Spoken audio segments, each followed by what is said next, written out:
Alors un deuxième outil concerne la gestion de parking. Donc qu'est-ce qu'on entend par gestion de parking? C'est rendre dynamique la manière dont le parking est géré. Premier élément, c'est mettre en place des règles connues de tous, c'est-à-dire savoir sur quels critères est-ce que je vais avoir une place de parking ou pas, et si je vais pouvoir réserver une place de parking et savoir, ok, la veille, est-ce que j'aurai une place de parking ou pas. En fait, ce fait même de rendre dynamique la place de parking va permettre d'induire la mobilité consciente dont André parlait au départ. Donc, je vais me poser la question, ok, par rapport aux règles que je connais, est-ce que demain, je dois réellement venir travailler en voiture, oui ou non, et est-ce que j'ai des chances d'avoir une place de parking? Et en fait, en sachant à la veille, ok, j'ai une place de parking, oui ou non, ça rassure. On est sûr, on sait qu'on ne doit pas se lever à 6h30 pour être là le lendemain matin, pour être certain d'avoir une place de parking. En fait, la planification rassure.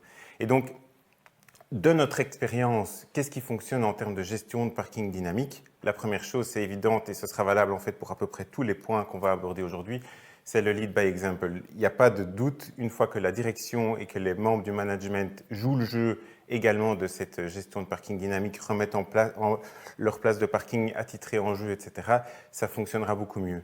Le deuxième point qui est dans l'air du temps avec l'électrification aujourd'hui, le fait de savoir est-ce que je vais pouvoir charger ma voiture à l'arrivée, ça rassure. Ça rassure dans le terme d'électrification. Certaines personnes n'ont pas nécessairement l'accès à une borne de recharge à leur domicile et il est important pour eux de savoir, ok, est-ce que je vais pouvoir charger mon véhicule au bureau et rentrer chez moi? C'est un élément clé pour faire aussi leur trajet professionnel.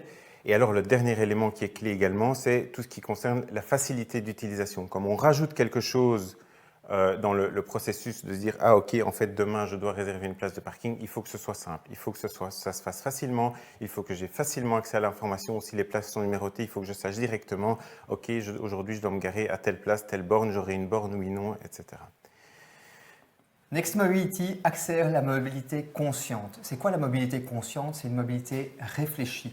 Donc on va aller de manière consciente dans sa mobilité en fonction de 3 paramètres. Bien, d'une part, le temps, d'autre part, le confort et 3, les valeurs personnelles qui peuvent être l'impact sur l'environnement ou la santé. Bonjour, je suis André Simonard. Et moi, Nicolas Verstraet. On représente Next Mobility, on est des passionnés de la simplification opérationnelle et de l'humain et on est toujours à la recherche de solutions concrètes. Alors en entreprise, souvent quand on parle de mobilité, les entreprises arrivent avec leurs propres solutions pour pouvoir activer une mobilité. Ou bien ils arrivent avec une stratégie. Eh bien, l'entreprise, généralement, elle est perdue parce qu'elle n'a pas du tout d'activation structurée de cette mobilité, elle n'a pas du tout l'activation opérationnelle et l'humain est complètement oublié et c'est là qu'on va apporter nos propres solutions.